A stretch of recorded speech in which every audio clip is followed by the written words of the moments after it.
ये देखिए, अगर एक ही बॉडी को दो अलग अलग सोर्सेज के कारण एसएचएम मिल रहा है, एक्स जैसे x1 is equal to a1 sine omega T और x2 is equal to a2 sine omega T plus 5, जहाँ x1 और x2 का जो डायरेक्शन है वो सेम हो रहा है, ठीक है ना, मतलब जो डिस्प्लेसमेंट हो रहा है वो डायरेक्शन उनका सेम हो रहा है, डिस्प्लेसमेंट पैरेलल है, तब उन लोग हमको ऐड करने से हम लोग का जो रिजल्टेंट मोशन आता है पार्टिकल का वो भी एक एसएचएम ही होता है। और उसका इक्वेशन कैसा होता है, उसका इक्वेशन होता है जो ए नेट का वैल्यू आता है वो आता है √a1² plus a2² plus 2a1 a2 cos 5, और जो फाइनेट का वैल्यू आता है वो कितना आता है a2 sin 5 by a1 plus a2 cos 5, ठीक है। यहाँ पे एक बात ध्यान रखने का था अपना कि जो फाइनेट लिया जा रहा है वो किसके रिस्पेक्ट में लिया जा रहा है, फाइनेट लिया जा रहा है वो किसके रिस्पेक्ट में लिया जा रहा है, वो फर्स्ट वाले के आगे है। मान लो जैसे फाइनेट अगर लेट्स से हम लोग का 7 डिग्री आया तो 7 डिग्री ये अहेड है फर्स्ट वाले एसएचएम के, ठीक है ना, बात समझ में आ रहा है। और दूसरा बात हम लोग के लिए इंपॉर्टेंट था कि the one with the lower phase is taken as the first, ठीक है। ये ऐसा कुछ नहीं है कि इसके बिना अगर नहीं करेंगे तो हम लोग का आंसर गलत आएगा, बट यूजुअली क्या होता है कि कभी कभी हम लोग हो सकता है गलती कर दे, अगर दूसरा टर्मिनोलॉजी लेके चले तो हो सकता है कभी कभी हम लोग कैलकुलेशन मिस्टेक कर दे, ठीक है। तो स्टैंडर्ड यही लो, नेगेटिव से डील नहीं करना पड़ेगा, आंसर डायरेक्टली आ जाएगा, ठीक है ना। कोई परेशानी, कोई दिक्कत है ना, बोलो। यहाँ तक हम लोग क्वेश्चन तक कर लिए थे। अब यहाँ पे जो लोग ध्यान दिया होगा, ए नेट का टर्म और फाइनेट का जो टर्म आ रहा है ये थोड़ा थोड़ा वेक्टर से सिमिलर हो रहा है ना, है ना। अगर a1 और a2 वेक्टर्स होता, अगर a1 और a2 वेक्टर होता और इन दोनों वेक्टर्स के बीच का एंगल फाई होता, बात समझ में आ रहा है, a1 a2 वेक्टर्स होता और a2 के बीच का एंगल फाई होता, तब तो a1 plus a2 resultant vector आता है उसका मैग्नीट्यूड इतना होता है ना। फॉर एग्जाम्पल लेट्स से मेरे पास है ऐसा कुछ वेक्टर सम का हम लोग कॉन्सेप्ट लिखते हैं। वेक्टर सम क्या होता था, एकदम बेसिक सा चीज़ है, फिजिक्स में हम लोग स्टार्ट करते वक्त पढ़े थे, बट मैं ज़रा सा याद दिला देता हूँ कि लेट्स से मेरे पास दो वेक्टर्स है, एक वेक्टर है ए इस तरफ और एक वेक्टर है बी इस तरफ, ठीक है। और इन दोनों वेक्टर्स के बीच का लेट्स से एंगल है थीटा, है ना। तो जो रिजल्टेंट आता था ए प्लस बी वो कुछ ऐसा आ रहा है, ऐसा आएगा, है ना। यहाँ पे थीटा के संग एंगल बनेगा। तो रिजल्टेंट अगर सी वेक्टर हो रहा है वो कितना होगा, ए वेक्टर प्लस बी वेक्टर, है ना। और हम लोग क्या देखे थे, इसका कितना होता है रिजल्टेंट, सी का मैग्नीट्यूड कितना होता है, मैग्नीट्यूड ऑफ सी कितना हो जाता है, √a² plus b² plus 2ab cos theta, है ना। कैसे आता है ये वाला पार्ट भी वो देख ही लेते हैं। हम लोग क्या करते हैं, दो वेक्टर्स को हेड टू टेल जोड़ते हैं, एक यहाँ पे आया और एक यहाँ पे आया, कुछ ऐसा, तो ये हो जाएगा हम लोग का रिजल्टेंट वेक्टर,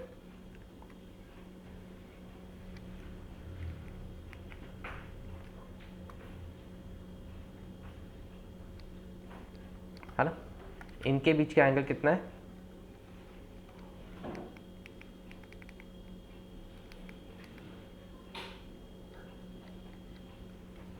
इनके बीच का एंगल है थीटा,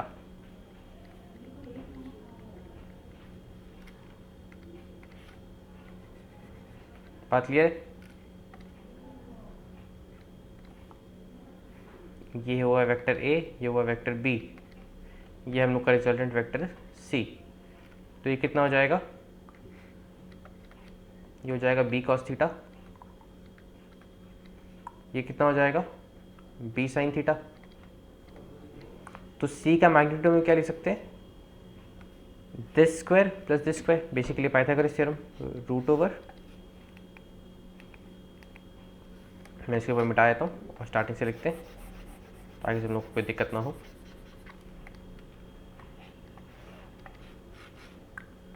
ए प्लस बी कॉस थीटा का whole square plus B sine theta का होल स्क्वायर, ठीक है। ये कितना हो जा रहा है, A square plus 2ab cos theta plus B square cos square theta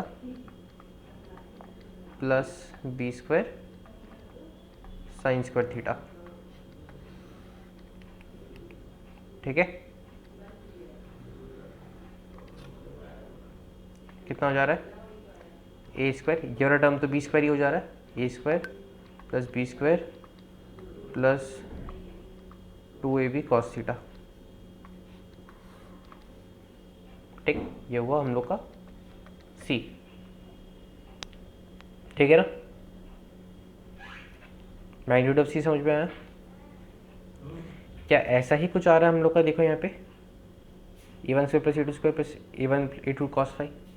but क्या a1 a2 वेक्टर्स है? a1 a2 क्या है बताओ?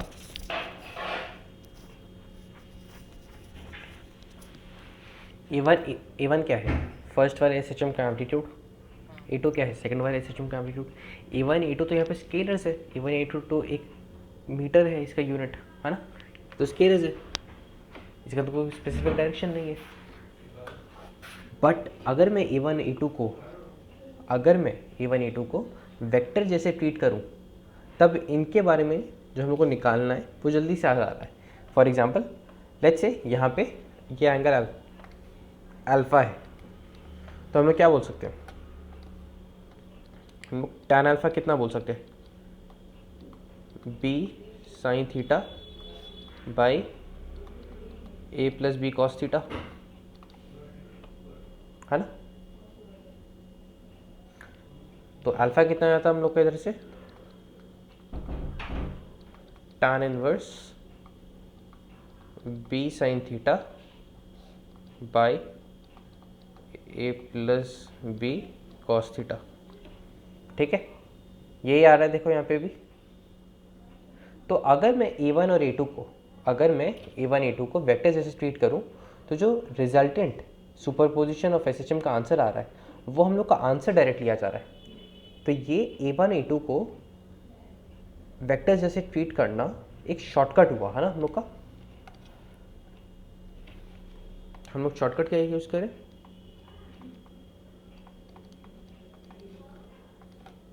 we are treating a1 and a2 as vectors, है ना, with the angle between them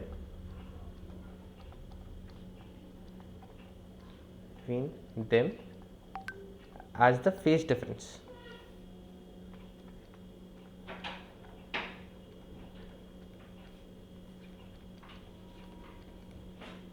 है ना, उनके बीच के जो फेस डिफरेंस है उसको हम लोग क्या कंसिडर कर रहे हैं?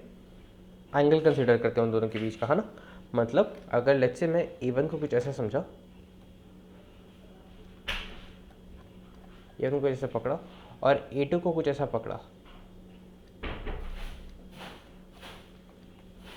ठीक है, तो इनका रिजल्टेंट कुछ ऐसा आ जा रहा है ना। जो रिजल्टेंट आर आ रहा है इसका मैग्नीट्यूड कितना हो जाएगा? ए नेट। इनके बीच का एंगल कितना आ रहा है?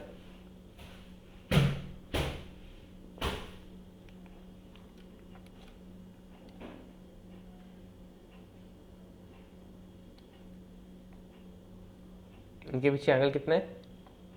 थीटा। ठीक है ना, बात समझ में आ रही है कि नहीं?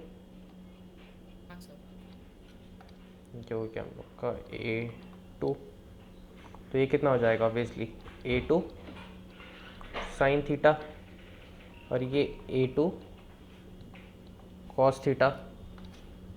ये कितना हो जाएगा? ये हो जाएगा a1। तो a नेट कितना हो जा रहा है देखो तो ध्यान से, वही जो इतना देर से हम लोग निकाल रहे हैं, a1 square plus a2 square plus 2a1 a2 cos, अच्छा यहाँ पे थीटा नहीं, हम लोग को फाई यूज़ करना चाहिए, cos phi sine phi. Give me a sec. Phi, यहाँ पे भी फाई है, यहाँ पे भी फाई है, ठीक है। तो 2a1 इंटू कॉस फाई, ठीक है ना। और ये वाला जो एंगल आ रहा है फाई नेट, जिसको हम बोल सकते हैं फाई नेट, वो कितना आ जा रहा है? क्या ये हम लोग का जो रिक्वायर्ड वैल्यू है tan inverse a2 sin phi by a1 plus a2 plus a1 plus a2 cos phi नहीं है ना? बात समझ में आ रहा है? और ये जो फाई नेट है ये a1 के आगे है ना? फाई नेट a1 के आगे है, a2 के आगे नहीं है ना? a2 से तो पीछे है वो, a1 के आगे है। कितना आगे है? फाई नेट आगे है। समझ में आया? तो शॉर्टकट क्या हुआ? शॉर्टकट हुआ बेसिकली हम लोग को पूरा का पूरा फॉर्मूला याद रखने की ज़रूरत नहीं है।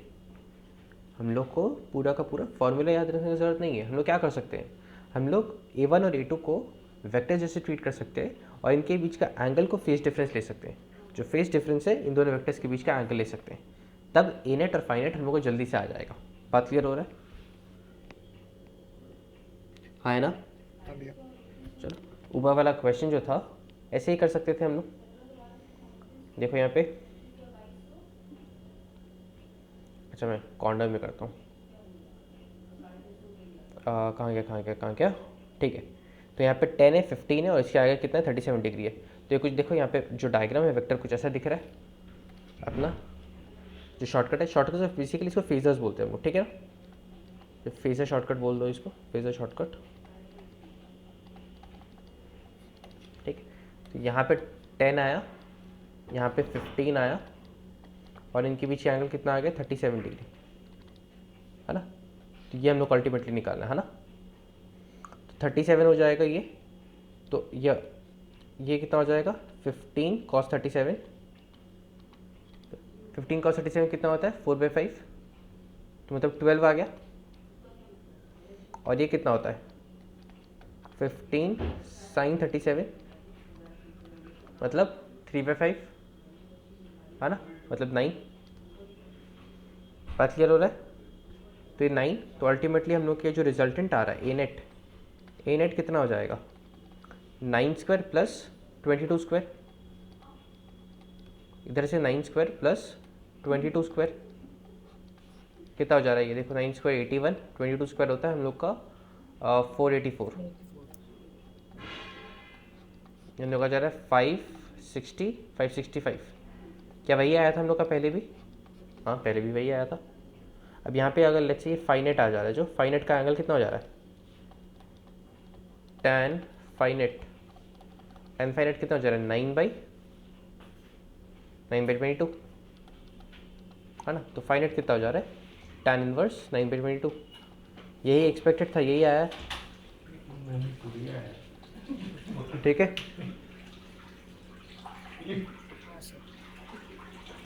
ठीक, शॉर्टकट समझ में आ गया अच्छे से? हाँ सर। चल अब सुपरपोजिशन ऑफ एसेशन मतलब हो जाएगा तुम लोग से, कोई दिक्कत नहीं होना चाहिए। हाँ सर हो जाएगा। चलो नेक्स्ट इज हम लोग का damped oscillatory motion. Damped, sir ये लास्ट टॉपिक है? हाँ ये हम लोग का लास्ट टॉपिक है। ओके।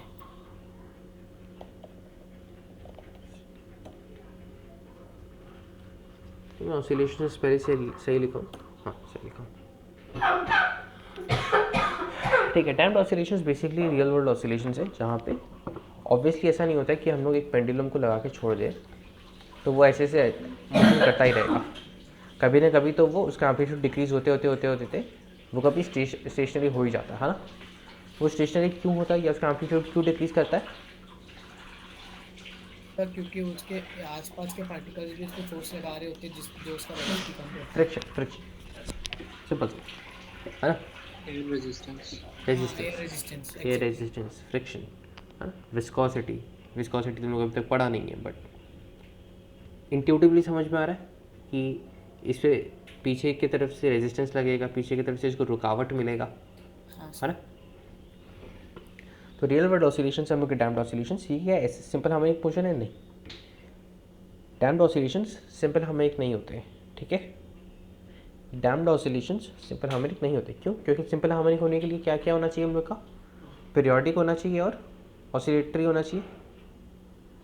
हाँ, समझ में आया? क्या ये पीरियोडिक है? नहीं, ये पीरियोडिक नहीं है, इनका तो चेंज हो रहा है।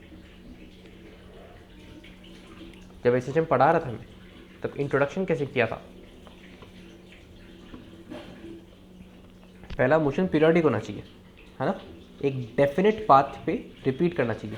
क्या डैम्ड ऑसिलेशन में डेफिनेट पाथ आ रहा है?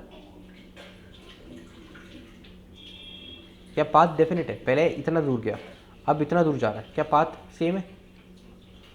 हर ऑसिलेशन के संग तो पाथ चेंज हो रहा है इसका। तो डैम्ड ऑसिलेशन सिंपल हार्मोनिक नहीं है, ठीक है ना? गलती मत करना। डैम्ड एसएचएम नहीं होता, एसएचएम डैम्ड नहीं है। वो कई कई जगह क्या होता है ना, कई जगह हम गलती से इसको डैम्ड ऑसिलेशन की जगह डैम्ड एसएचएम लिख देते हैं। ये रॉन्ग है। ये मोशन सिंपल हार्मोनिक नहीं है। क्यों? सिंपल हार्मोनिक होने के लिए पीरियोडिक होना चाहिए। क्या ये पीरियोडिक हो रहा है? नहीं, क्योंकि पीरियोडिक होने के लिए तो पाथ पे रिपीट करना चाहिए एक फिक्स इंटरवल ऑफ टाइम के बाद। क्या ये रिपीट कर रहा है? नहीं। क्या ये मोशन टू एंड फ्रो है एक मीन पोजिशन के अबाउट? हाँ है। तो क्या ये ऑसिलेटरी मोशन है? हाँ, ये डेफिनेटली ऑसिलेटरी मोशन है। ऑसिलेटरी मोशन में टाइम पीरियड सेम होना ज़रूरी नहीं है। ऑसिलेटरी मोशन में पाथ रिपीट करना सेम नहीं है, ज़रूरी नहीं है। ये मोशन क्या है? ये ऑसिलेटरी मोशन है।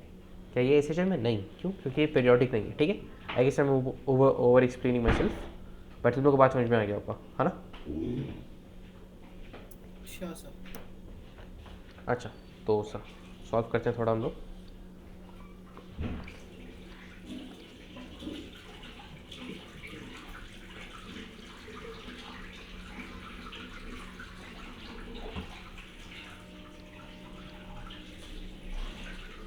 ठीक है, लेट्स हम लोग का ये पार्टिकल है कुछ यहाँ पे।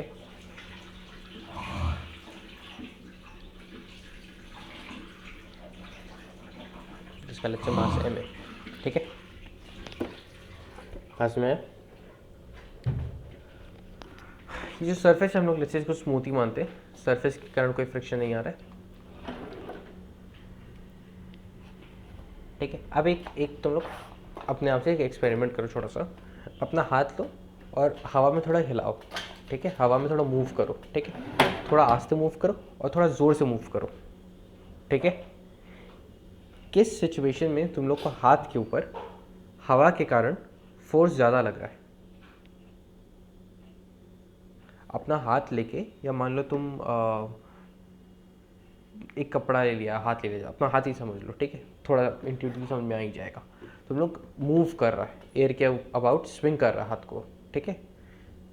अपना हाथ ऐसे मूव कर रहा है। तो किस सिचुएशन में, अगर तुम ज़ोर से मूव कर रहे हैं, तुम हल्का मूव कर रहे हैं, किस सिचुएशन में तुम्हारे हाथ के ऊपर फोर्स ज़्यादा लगेगा? तेरे को रेजिस्टेंस ज़्यादा फील होगा, तेरे को एयर ज़्यादा फील, मूव करने पर, है ना? ज़ोर से मूव करने पे ऑब्वियसली। तो ज़ोर से मूव करने पर क्या हो रहा है? जो पीछे की तरफ फोर्स लग रहा है वो ज़्यादा हो रहा है। तो मतलब जो रेजिस्टिव फोर्स लग रहा है बॉडीज़ पे, वो किसके प्रोपोर्शनल होगा? वो वेलोसिटी के प्रोपोर्शनल होगा, है ना? बात समझ में आया? आए ना बोलो। Sir could you repeat? जो रेजिस्टिव फोर्स लगेगा एक बॉडी पे, वो किसके प्रोपोर्शनल होगा?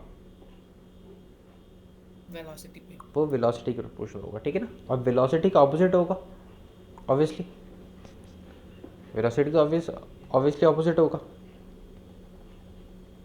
ठीक है? ये हम लोग का मेन पोजीशन हुआ, ये हम लोग का डिस्प्लेस्ड पोजीशन हुआ, इसका डिस्प्लेसमेंट हो रहा है इस तरफ, तो इस पे जो एक्सेलरेशन आएगा पीछे की तरफ आएगा, इस पे जो एक्सेलरेशन आएगा पीछे की तरफ आएगा, है ना?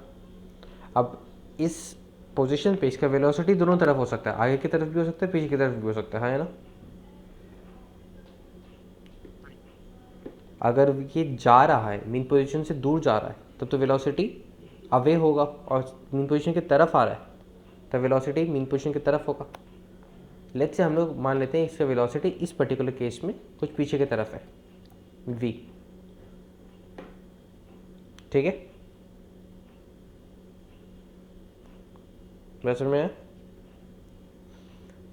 अगर v पीछे की तरफ है तो इस पे जो रेजिस्टिव फोर्स लग रहा है वो सामने की तरफ लगेगा, k bv।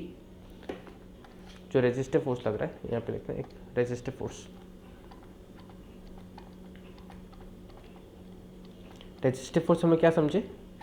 कि वेलोसिटी के प्रोपोर्शनल होगा और उसके नेगेटिव होगा, है ना। तो ये जो एफ आर लिख लो, इसको रेजिस्टिव फोर्स जो लग रहा है, इसको हम लोग कुछ एक कांस्टेंट के संग अगर प्रोपोर्शनलिटी कांस्टेंट डाल देंगे तो माइनस बी वी लिख सकते हैं, ठीक है। हाँ सर। बात समझ में आया। हाँ सर। तो यहाँ पे पीछे फोर्स लगेगा बी वी, ठीक है। अब यहाँ पे ना हम लोग क्या किए, एक्स को इस तरफ ले लिए, तो लॉजिकली हम लोग का जो v को भी पॉजिटिव, अगर मैं चाहता हूँ कि v मेरा पॉजिटिव रहे तो v को मेरे को इस तरफ लेना चाहिए था, है ना। अगर मैं चाहता हूँ मेरा v पॉजिटिव रहे तो मेरे को v को इस तरफ लेना चाहिए था, ठीक है ना। तो अगर v इस तरफ आ रहा है तो यहाँ पे bv इस तरफ आएगा, ठीक है ना। क्या मैं चेंज क्यों किया, समझ में आया, ताकि मैं v को पॉजिटिव पकड़ा, नहीं तो मेरे को हर जगह v की जगह माइनस v डालना पड़ता, ठीक है ना। बात क्लियर है।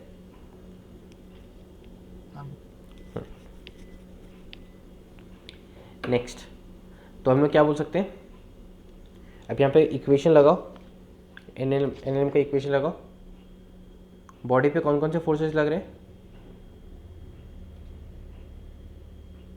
सर बीवी प्लस के ए। B we plus K x. तो एफ नेट क्या लिख सकते हैं हम लोग, B we plus K x, है ना। बट यहाँ पे एक नेगेटिव साइन लगेगा,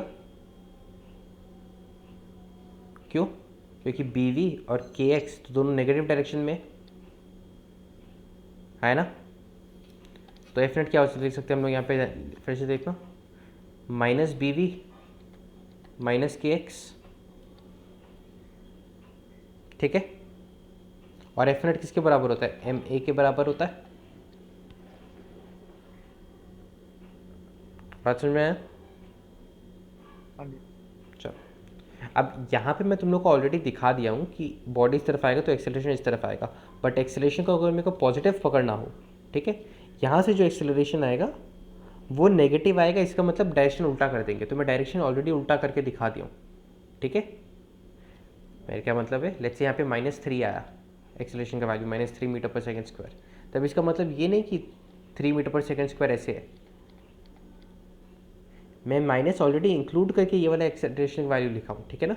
ये तुम लोग समझ में आ रहा है, क्यों, क्योंकि ऐसे एक इस टाइप का रेस्टोरिंग फोर्स जब लगता है, मेरे को पता है एक्सेलरेशन के ऑपोजिट डायरेक्शन में होता है फोर्स, ठीक है ना। इतना तो मैं समझ गया। अब इसको थोड़ा डिफरेंशियल इक्वेशन में कन्वर्ट कर दो। हम क्या लिख सकते हैं, M T square X by D T square, है ना, plus B V B D X D T plus K X is equal to 0, है ना। इसको कुछ ऐसे लिख सकते हैं, D square X by D T square plus B by M into D X D T plus K by M into X is equal to 0। यह again किस टाइप का इक्वेशन है, ये एक सेकेंड ऑर्डर डिफरेंशियल इक्वेशन है ना, ये second order differential equation है, ये तुम लोग को सॉल्व करना नहीं आता। ये सेकेंड ऑर्डर डिफरेंशियल इक्वेशन किसका इक्वेशन है, ये डैम्प्ड ऑसिलेशन का इक्वेशन है, राइट। ये एसएचएम के इक्वेशन से अलग है ना, क्योंकि एसएचएम का इक्वेशन तो ऐसा नहीं होता, उसमें ये वाला टर्म नहीं रहता, plus B by M D X D T, ठीक है ना। अब इसका मैं प्रूफ नहीं दिखाऊंगा कि इसका सोल्यूशन कैसे आता है, इस डिफरेंशियल का सोल्यूशन कैसे आता है ये मैं प्रूफ नहीं दिखाऊंगी, कि तुम लोग के सिलेबस में दूर दूर तक नहीं है। तुम लोग यहाँ पे खाली रिजल्ट याद रखना, तुम लोग को रिजल्ट क्या है, इसका रिजल्ट आता है A naught E to the power minus b t by 2m, ठीक है, into cos omega dash t plus 5, ठीक है। बात समझ में आया। जहाँ पे ओमेगा डैश क्या है, ओमेगा डैश को हम लोग बोलते हैं damped angular frequency, damped angular frequency, ठीक है। तो मेगा डैश का एक्चुअली वैल्यू होता है अपना यहाँ पे, अभी ये पूरा का पूरा चीज़ तुमको याद रखने का है, ठीक है। इसका सोल्यूशन तुम लोग के सिलेबस में दूर दूर तक नहीं है, ना ज़रूरत है। √k/m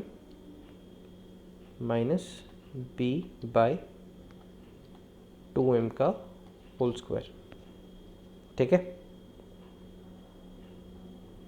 बात समझ में आया?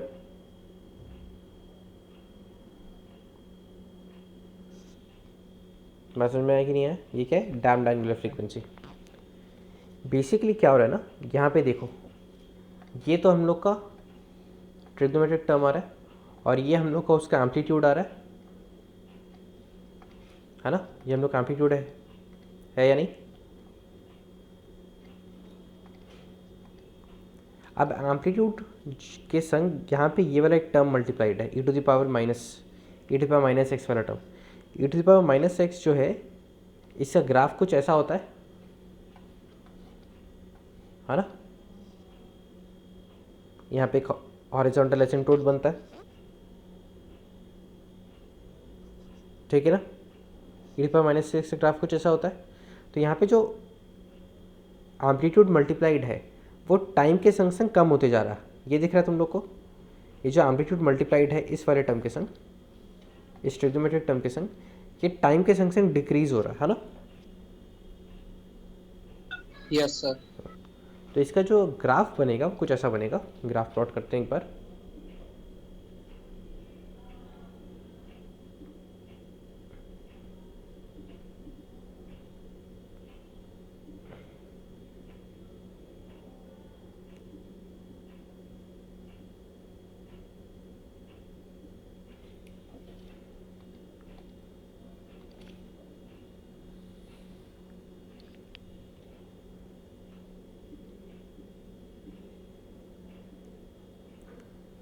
ग्राफ इसका बनेगा कुछ ऐसा कि यहाँ पे हम लोग उसका डिस्प्लेसमेंट प्लॉट करें, यहाँ पे हम लोग का टाइम एक्सेस है। यहाँ पे एम्पलीट्यूड जो है हम लोग को दिख रहा है ये डिक्रीज करता रहेगा विद टाइम, है ना। जो एम्पलीट्यूड है विद टाइम डिक्रीज करेगा,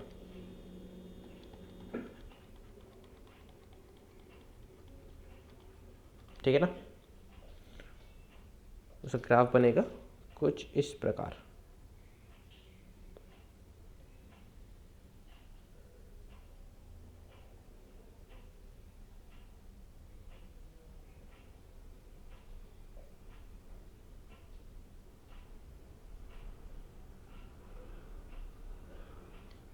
ठीक है, ये चलता रहेगा आगे।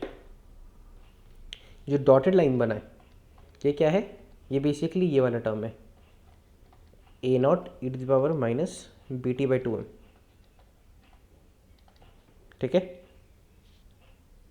और ये येलो में कौन सा ग्राफ है? येलो में इस पूरा टर्म का ग्राफ है। जो येलो ग्राफ है ये इसका एक्स का है, ठीक है। यहाँ पे हम लोग एक्स प्लॉट कर रहे हैं, क्लियर है?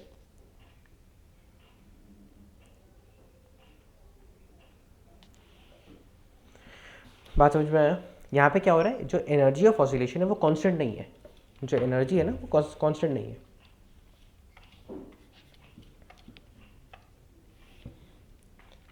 एनर्जी कितना होता है ऑसिलेशन का एक पर्टिकुलर इंस्टेंट पे? ½ k²,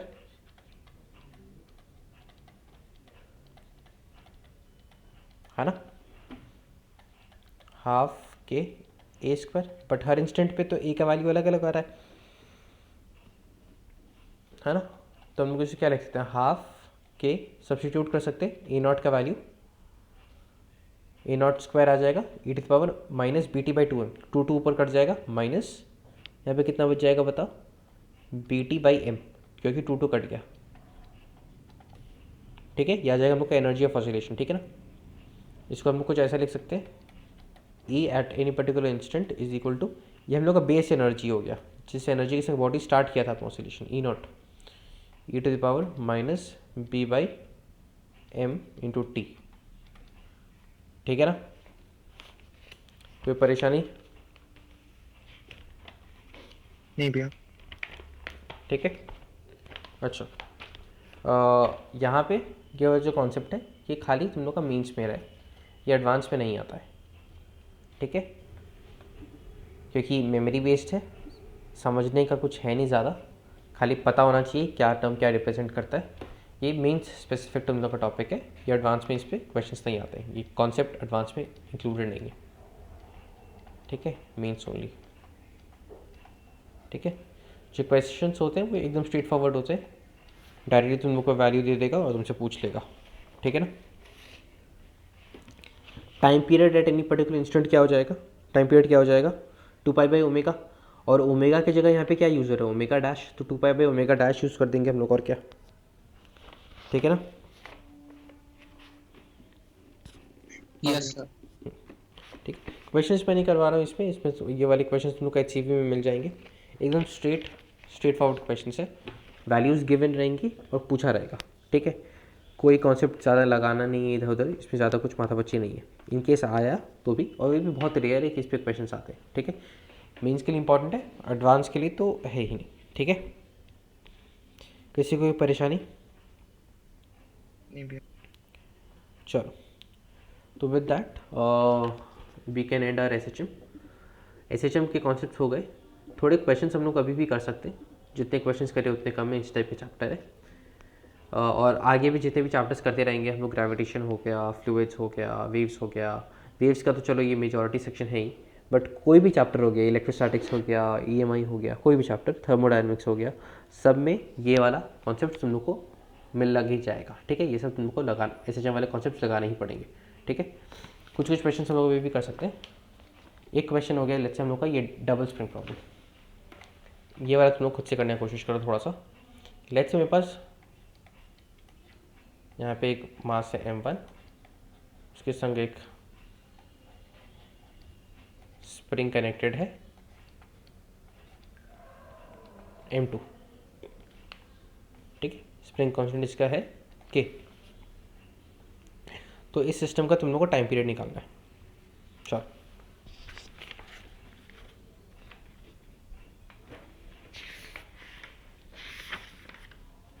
कोशिश करो ये वाला।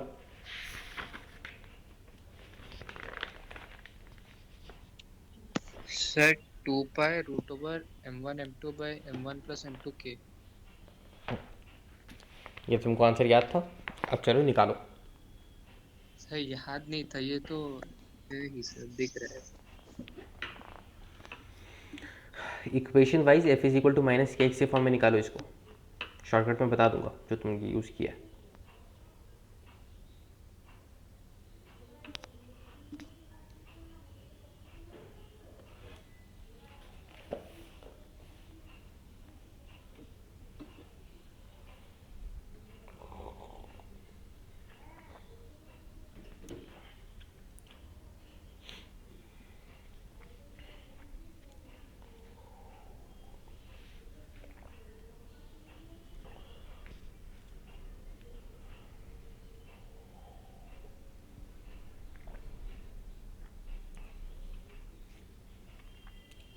I'll give you guys a few minutes. Come on, get this try.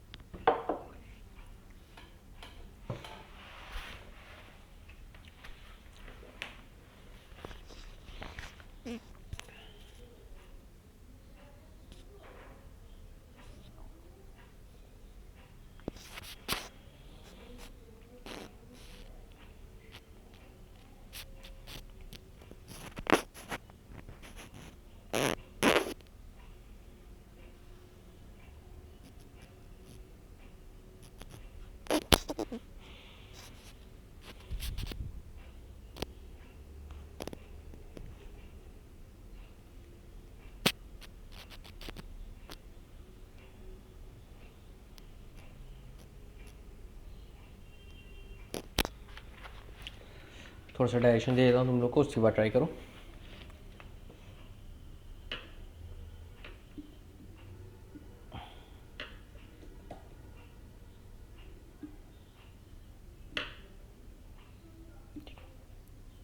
Let's say ये स्प्रिंग थोड़ा इलोंगेट हो गया, इसको स्ट्रेच किए, इलोंगेट हो गया।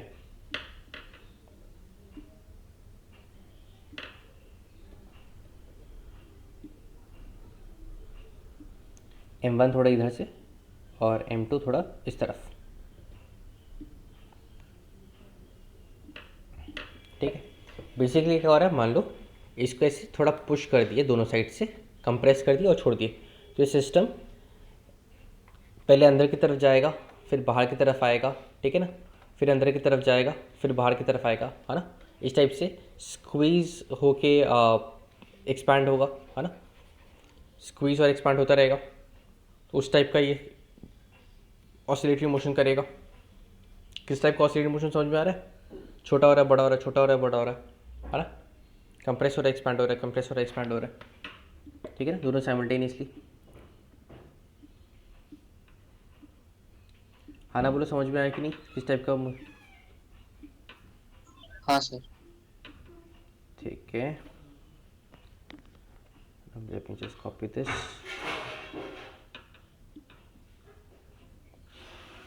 सर प्रूव हो गया।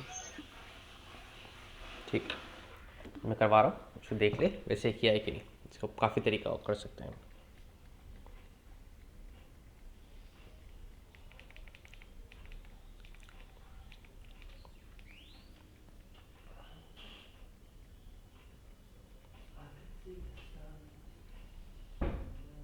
ठीक है, ये हम लोग का मीन पोजीशन है, दोनों का इंडिविजुअल मीन पोजीशंस। फर्स्ट वाले का मीन पोजीशन मीन 1 लिख लो इसको, और इसको मीन 2 लिख लो। ये वाला बॉडी मीन पोजीशन से ये लेट्स से x1 डिस्टेंस दूर आ जा रहा है, ये वाला बॉडी मीन पोजीशन से x2 डिस्टेंस दूर आ जा रहा है।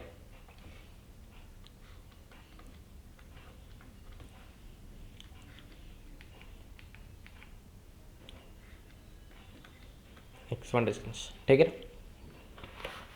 तो इस पे जो पीछे फोर्स लगेगा पीछे की तरफ, वो कितना लगेगा? पीछे की तरफ जो फोर्स लग रहा है वो कितना लगेगा बताओ तो। स्प्रिंग का टोटल एक्सटेंशन कितना हुआ है? इधर से x1 इधर से x2, के तो टोटल फोर्स कितना लगेगा इस पे कि x1 प्लस x2, हाँ।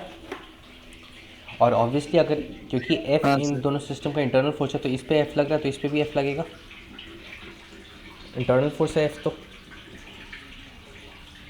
ठीक है। इस F लगने के कारण इसका इस तरफ कुछ एक्सेलरेशन आएगा, लेट्स से इसको A1 बोल देते हैं, और इसका इस तरफ कुछ एक्सेलरेशन आएगा, इसको लेट्स से A2 बोल देते हैं, है ना। तो अगर मैं A1 is proportional to minus x1 और A2 is proportional to minus x2, इन दोनों में से कोई एक भी कर दूँ प्रूफ, तो मेरे को टाइम पीरियड मिल जाएगा अगर वो प्रोपोर्शनलिटी कांस्टेंट के थ्रू, क्योंकि वो प्रोपोर्शनलिटी कांस्टेंट तो ओमेगा स्क्वायर होगा, है ना।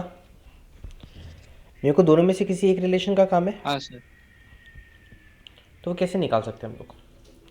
ये जो f है इसको मैं ये जो f है इसको मैं m1 a1 और m2 a2 दोनों बोल सकता हूँ, m1 a1 और m2 a2 दोनों बोल सकता हूँ। अब दोनों का मेरे को काम नहीं है, कोई एक का काम है। या तो मैं इसको x1 के टर्म्स में लिख लूँ या इसको मैं x2 के टर्म्स में लिख लूँ, कोई एक भी कर दूँ तो मेरा काम चल जाएगा, ठीक है ना। लेट्स से हम लोग a1 के टर्म्स में करते हैं, ठीक है। तो हम लोग यहाँ पे क्या लिख सकते हैं?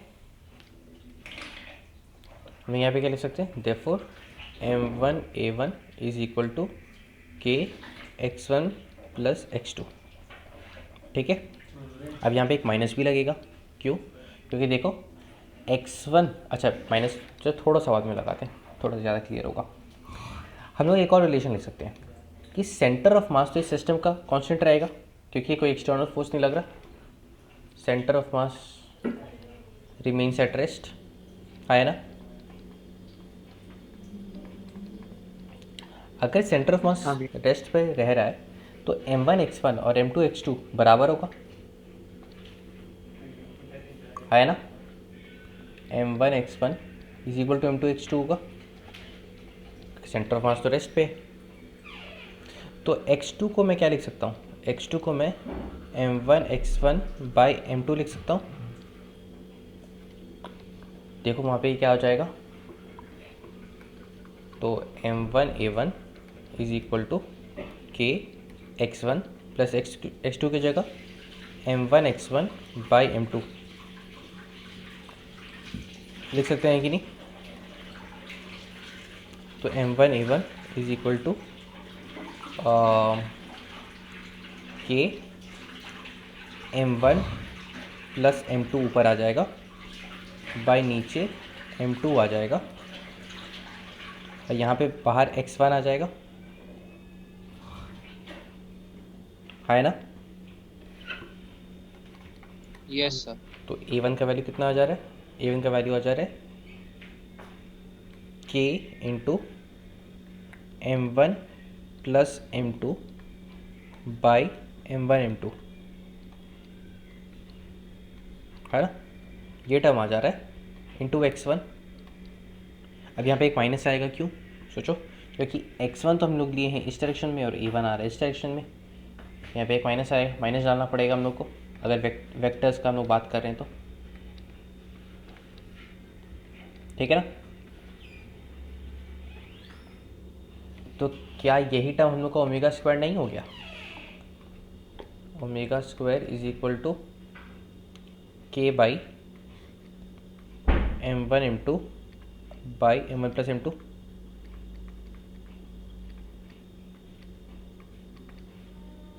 ठीक है ना। तो टाइम पीरियड कितना हो जाएगा,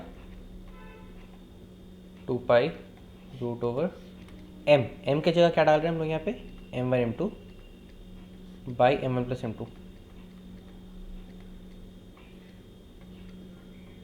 बाई k, ठीक है ना।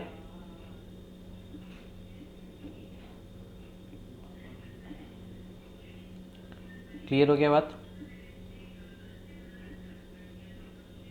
हाँ अब लॉजिकली सर। देखो कि m1 m2 plus m1 plus m2 क्या था, जिन्होंने सेंटर फास्ट में पढ़े, reduced mass system. Reduced mass of the system, है ना। इसको सिस्टम का हम लोग रिड्यूस्ड मास मान सकते हैं।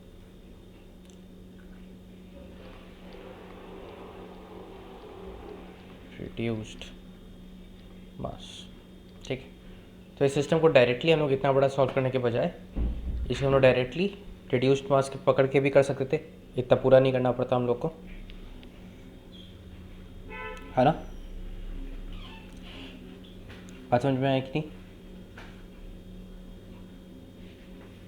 हाँ हाँ सर। अच्छा, इसको करने का एक और तरीका था, वो मैं पूरा नहीं करूँगा वो वाला, मैं बता दे रहा हूँ, अपने आप से ट्राई कर लेना। हम लोग मान सकते क्योंकि सेंटर ऑफ मास इस बॉडी का, जैसे सेंटर ऑफ मास कहीं मान लेते हैं कहीं इधर है, जैसे ये हम लोग का सेंटर ऑफ मास आ गया, देखिए हम लोग का सेंटर ऑफ मास है, ठीक है।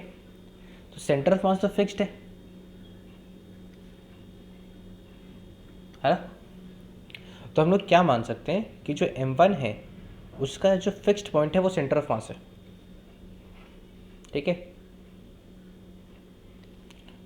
मतलब हम लोग मान सकते हैं कि m1 जो है वो सेंटर ऑफ मास के अबाउट, मतलब सेंटर ऑफ मास पे हिंज होके ऑसिलेट कर रहा है। वी कैन ऑल्सो अज्यूम, देख लो ऑल्टरनेटिवली, ये दूसरा मेथड लिख बता रहा हूँ तुमको, बात समझ में आ रही है क्या बोल रहा हूँ। हम लोग मान सकते हैं कि ये जो बॉडी है अपने सेंटर ऑफ मास, जो m1 है वो सेंटर ऑफ मास पे हिंज होके रखा है।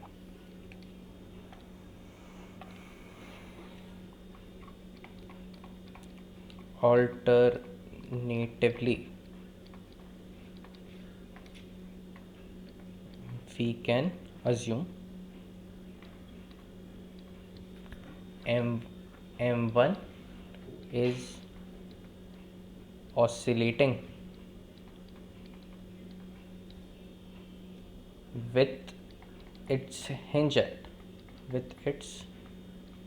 hinge at center of mass because center of mass is stationary, because it is stationary. Centre of mass क्या है? स्टेशनरी है ना. तो हम लोग मान सकते हैं m1 जो है वो ऑसिलेट कर रहा है सेंटर ऑफ मास में हिंज होके, है ना. विथ, क्या पूरा का पूरा स्प्रिंग के संग वो ऑसिलेट कर रहा है? नहीं. वो कितना सा स्प्रिंग ऑसिलेट के संग ऑसिलेट कर रहा है? जितना सेंटर ऑफ मास और उसके बीच में है. With the portion of the string, portion of the string between m1 and centre of mass. ठीक है ना. मतलब क्या हुआ देखते हैं. इसको जैसे मैं पूरा कॉपी कर लेता हूँ. ये इतना बड़ा नहीं चाहिए, होगा नहीं चाहिए.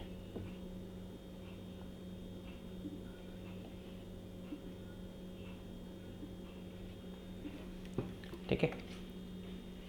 ये जैसे हम लोग का सेंटर ऑफ मास हो गया.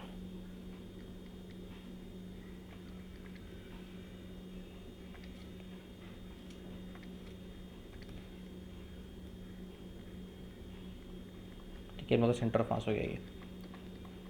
ये पूरा का पूरा स्प्रिंग का स्प्रिंग कांस्टेंट k है. बट यहाँ से यहाँ तक का जो स्प्रिंग कांस्टेंट है वो k थोड़ी ना है. इसके लिए जो स्प्रिंग है वो कुछ k1 और k2 में डिवाइड कर सकता हूँ मैं. ये सेंटर ऑफ मास हुआ. यहाँ से यहाँ तक का स्प्रिंग को मैं k1 बोल सकता हूँ और यहाँ से यहाँ तक का स्प्रिंग को मैं k2 बोल सकता हूँ.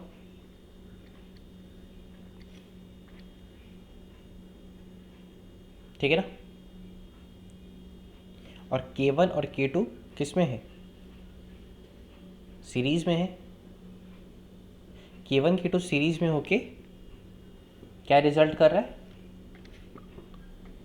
k1 सीरीज में है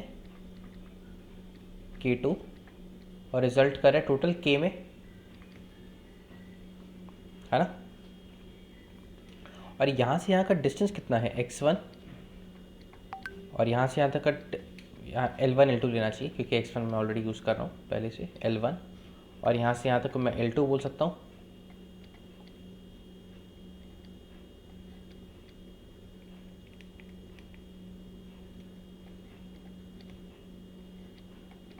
है ना. बात समझ में आ रही है क्या बोलना चाह रहा हूँ मैं?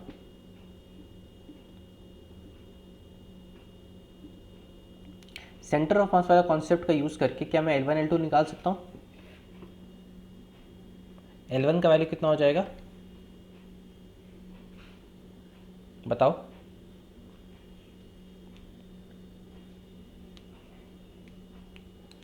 बोलो जल्दी से. L1 का वैल्यू कितना हो जाएगा? सर m1 इंटू अगर टोटल एलोंगेशन l ले रहे हैं तो m1 into l by m1 plus m2. m1 by m1 plus m2 into total length अगर let's say L1 plus L2 L है. L ये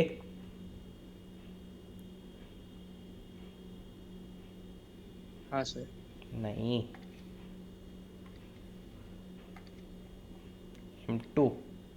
हाँ सर m2 हो जाए. ठीक है ना. कैसे निकालते हैं centre of mass? m1 x1 plus m2 h2/2. अगर इसको L1 निकालना तो इसको ओरिजिन मान लेंगे. अगर इसको ओरिजिन मान लेंगे तो क्या होगा? सेंटर ऑफ मास कितना डिस्टेंस पे? L1 पे. तो L1 is equal to what? m1 into 0 plus m2 into L by m plus m2. ठीक है ना. ये सब गलती मत करो. L2 कितना हो जाएगा? m1 by m1 plus m2 into L. ठीक है ना. बात समझ में आया? हाँ ना बोलो. अब k1 और k2 सीरीज में मिलके k दे रहा है तो हमने क्या बोल सकते हैं? 1/k is equal to 1/k1 plus 1/k2. है ना. हाँ सर। चलो, हाँ जी। अब कौन सा कॉन्सेप्ट यूज़ करके तुम लोग K1 K2 निकाल पाएगा? इंडिविजुअली हम लोग को निकालना है एल के टर्म्स में।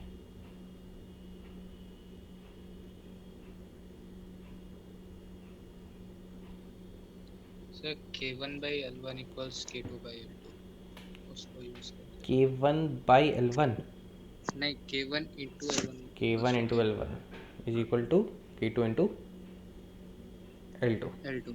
ये कैसे बोल पा रहे हैं हम लोग?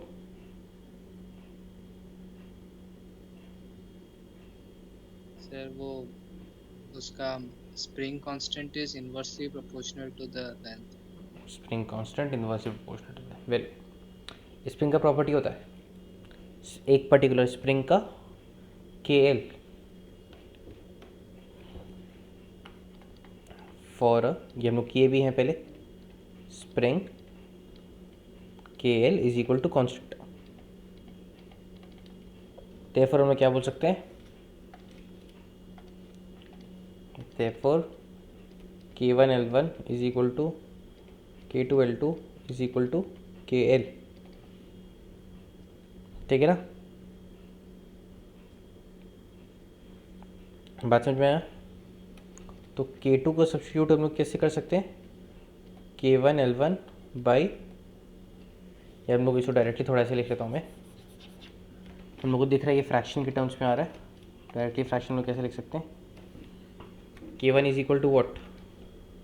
K1 is equal to KL/L1, है ना? तो KL कितना है? L तो L ही है, और बाई L1 कितना है? L1 है हम लोग का इतना, तो इसको उल्टा करके लिख देता हूँ मैं। ये कितना आ जाएगा? M1 plus M2 by M2 into 1/L, है ना? तो K1 का वैल्यू कितना आ जाएगा हम लोग का? LL कट गया, तो ये कितना आ जाएगा? M1 plus M2 by M2 K। ठीक है ना? सिमिलरली K2 कितना आ जाएगा? K2 कितना हो जाएगा? M1 plus M2 by M1 into K। ठीक है ना? हाँ तो जी। सिस्टम का टाइम पीरियड कितना हो जाएगा?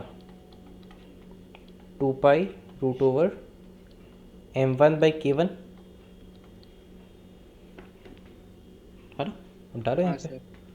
2π√/M1, M1 तो M1 ही है, K1 कितना है?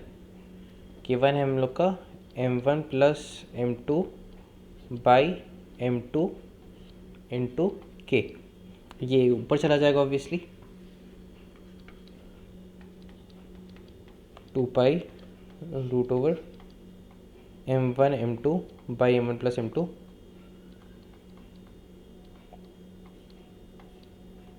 By K। ठीक है ना? अब इसको सेम चीज़ हम लोग इधर से भी निकाल सकते थे, आंसर सिमिलर ही आता, 2π√/M2 बाई K2।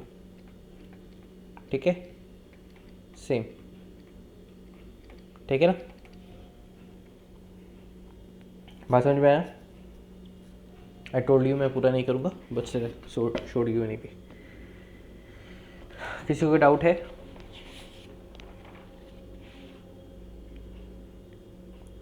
बोलो जल्दी से। No sir. सर अगर ऐसा कोई क्वेश्चन आ जाए कि एक स्प्रिंग है और उसके साथ एक ब्लॉक अटैच्ड है और दोनों का कुछ मास है, तो उसका टाइम पीरियड कैसे फाइंड करें? स्प्रिंग का और उसका, हाँ। मतलब स्प्रिंग में मास है, हाँ सर, स्प्रिंग का भी मास है। ये वाला क्वेश्चन किए थे ना हम लोग। कैसे किए थे इसको? एनर्जी मेथड से किए थे। हम लोग क्या अज्यूम करते थे? पूरे इंटीग्रेट कर हम लोग का आंसर क्या निकला था कि हम लोग स्प्रिंग का जो मास है उसका 1/3 मास एंड पॉइंट पे कंसिडर कर सकते हैं।